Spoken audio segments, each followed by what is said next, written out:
بسم اللہ الرحمن الرحیم۔ ناظرین السلام علیکم۔ YouTube news channel Kharian gazette میں ہوں گل بخشال۔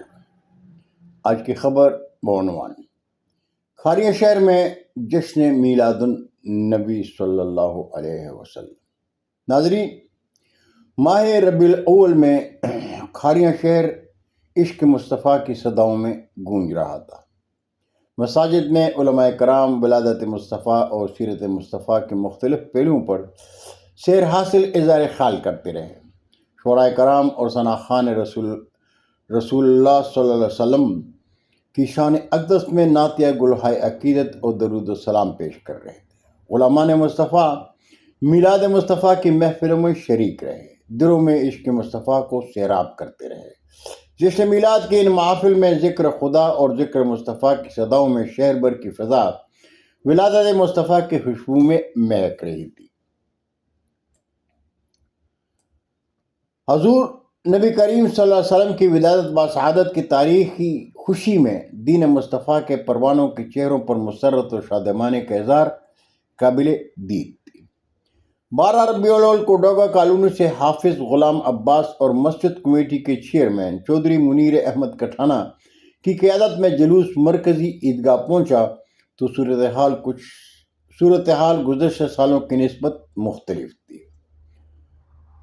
سنی علماء کونسل کے صدر علامہ قاری اختر حسین جلالی شہر کے دوسرے ممتاز علماء کرام عیدگاہ کے سامنے موجود نہیں تھے، اور نہ ہی علامہ محمد اصغر توحیدی کی عشق مصطفیٰ میں سرشار آواز سنائی دی۔ مرکزی جلوس میں شامل ہونے کے لیے ٹولیوں کی صورت میں آنے والے جلوسہ کا کسی نے استقبال نہیں کیا۔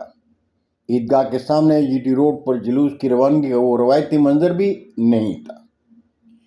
عیدگاہ کھاریاں کی انتظامیہ اور شریعت کالج کے ناظم اعلیٰ قاضی توقیر حسین کی قیادت میں جلوس روانہ ہوا تو مرکزی بینر کے ساتھ پہلی صف میں مفتی برادران اور سنی علماء کونسل کی مرکزی قیادت بھی نہیں تھی۔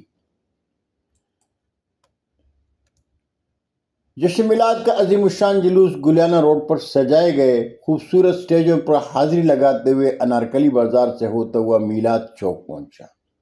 میلاد چوک میں حاضری کے بعد جلوس کباڑی بازار سے ہو کر چاندنی چوک میں ڈولا ہاؤس پہنچا۔ جلوس کے شرکاء نے نماز ظہر ادا کی۔ کھانا کھانے کے بعد ڈولا ہاؤس سے جلوس مین بازار سے ہوتا ہوا کھاریاں کچہری کے سٹیج پر پہنچا تو بار ایسوسی ایشن کے صدر چودھری محبوب علی ڈولا اور میونسپل کمیٹی کے چیف آفیسر مشرف بیگ نے چودھری بشارت احمد ایڈوکیٹ کی قیادت میں آنے والے جلوس کا پرتپاک استقبال کیا۔ سٹیج پر حاضری کے بعد جلوس مرکزی عیدگاہ پہنچا۔ عیدگاہ میں شرکائے جلوس نے کھانا کھایا اور عیدگاہ کے نیشنل ہال میں تقسیم انعاماتی تقریب میں کھاریاں شہر کے معزز شخصیات کے دست مبارک سے جشن میلاد کے اہتمام میں رنگ بھرنے والے جوانوں اور تنظیموں کو حسن کارکردگی کی ایوارڈ سے نوازا گیا، لیکن اس تقریب میں سنی علماء کونسل کے اعضاء کرام شامل نہیں تھے۔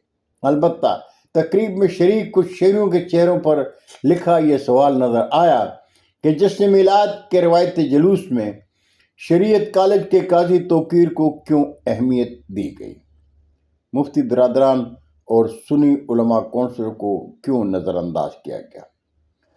بہت شکریہ ناظرین، یہ آج تک کالم انشاءاللہ زندگی نے ساتھ دیا تو پھر ملاقات ہوگی۔ جاتے جاتے درخواست ضرور کروں گا کہ میرے چینل کو سبسکرائب کریں، دوستوں کے ساتھ شیئر کریں اور چینل کی گھنٹی ضرور بجائیں۔ اللہ ہم سب کے پاکستان کا حامی و ناصر ہو۔ پاکستان زندہ باد۔